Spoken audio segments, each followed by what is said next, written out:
High, আজকে সকালটা আমি এইভাবে শুরু করছি। তো তো আমাদের এখানে থেকে কটা লাড্ডু দিয়ে গেছিলো, যেহেতু বিজয় মিছিল ছিল বিজেপির। তো সেই দেখো সেই লাড্ডুগুলো দেখেছি, সেটা খেতে ভালোই ছিল। তো তারপরের দিন আমি দুপুরবেলা স্নান করে ভাত খেতে বসে পড়েছিলাম। তো আজকে অনেক কিছু ছিল, বাট সেরকম দেখানো হয়নি। তারপরে আমি দাদাদের ওখানে গিয়ে দেখলাম যে এই দুষ্টুটা শুধু দুষ্টুমি করছে।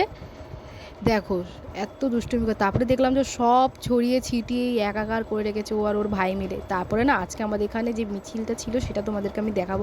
আর এখানে যে কী বলছিল আমি নিজেও জানি না। দেখো, এখানে না একটা বাচ্চা ছেলে ভগবান শ্রী রাম সেজেছে, আর এত সুন্দর লাগছিল। দেখো, অনেক লোক হয়েছিল। আমি যতটা পেরেছি তোমাদেরকে দেখানোর চেষ্টা করছি, তোমরা দেখো।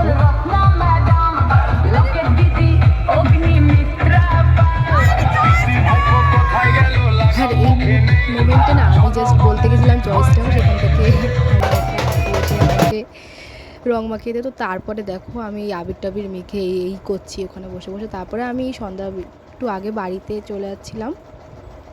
তো ওখান থেকে গিয়ে এসে আমি মা একটু ফুচকা এনেছে, তো সেটা খাওয়া কমপ্লিট করলাম। তো দেখো, আজ ফুচকাটা খেতে না দারুণ ছিল, টক জলটা দারুণ ছিল, তেঁতুলের টক জল ছিল, যেটা আমার খুব ভালো লাগে। অনেক জায়গায় না তেঁতুলের টক জল দেয় না, যার জন্য আমার একদম ভালো লাগে না। তারপরে আমি আর সেরকম ডিনার করিনি রাত্রেবেলা। তো তারপরে ওই ফুচকাটা খেয়ে আমি রাত্রেবেলা ঘুমাই, তখন বাজে প্রায় 9টা। তো দেখা হবে নেক্সট কোনো ব্লগে। তো টাটা।